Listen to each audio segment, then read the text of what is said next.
Alright, let me tell you something that's been buzzing under the radar but deserves way more attention. Imagine this, a high-profile tour co-headlined by two artists who've been in the spotlight since birth, yet every single date is suddenly ghosted from ticket sites. No official statements. No explanations. Just silence. Now, that's not just a logistical hiccup, it's a full-blown mystery. And honestly, I think it speaks volumes about how unpredictable the music industry is, especially when legacy and hype collide. Let's unpack this. North West, the daughter of Kanye and Kim, was supposed to be making her debut headlining run. Her EP dropped in May, and she's been hyping up this tour like it's the next big thing. But here's the kicker, the only venue still listing a date is in San Francisco. Every other stop. Gone. Ticketmaster, AXS, venue websites, all wiped clean. And neither artist has said a word. That silence? It's louder than any cancellation notice. What does that mean?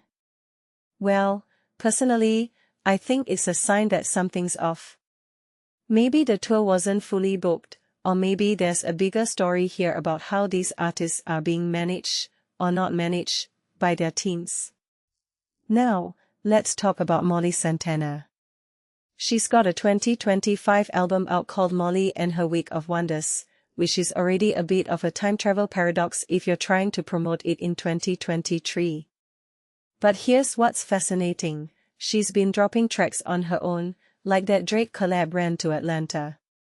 That DIY approach is smart, but it also raises questions. If she's self-producing and self-releasing, does that mean her team is struggling to get institutional support? Or is this tour cancellation a symptom of a larger issue where independent artists are being left hanging by labels or promoters who can't commit? And then there's the timing. The tour was announced in June, right after North West's EP drop. But if the dates are already vanishing, does that mean the hype didn't translate to actual demand? Or is this a calculated move to rebrand? I mean, what if this isn't a cancellation at all? What if it's a strategic reset? Think about it, if you're an artist with a massive family name and a controversial past, maybe you want to rebuild your image before jumping into a full tour. But without an official statement, we're just speculating. And that's the problem, isn't it? The music industry thrives on drama, but it also thrives on transparency. When you leave fans in the dark, you risk losing trust, especially when you're already walking a tightrope between legacy and reinvention. What really bugs me is how quickly this all happened. One day the dates are up, the next they're gone. That's not how tours usually work. There's usually a lot of back and forth, negotiations, last-minute changes. But this feels abrupt. Like someone hit a delete button and walked away. And that's what makes this so interesting.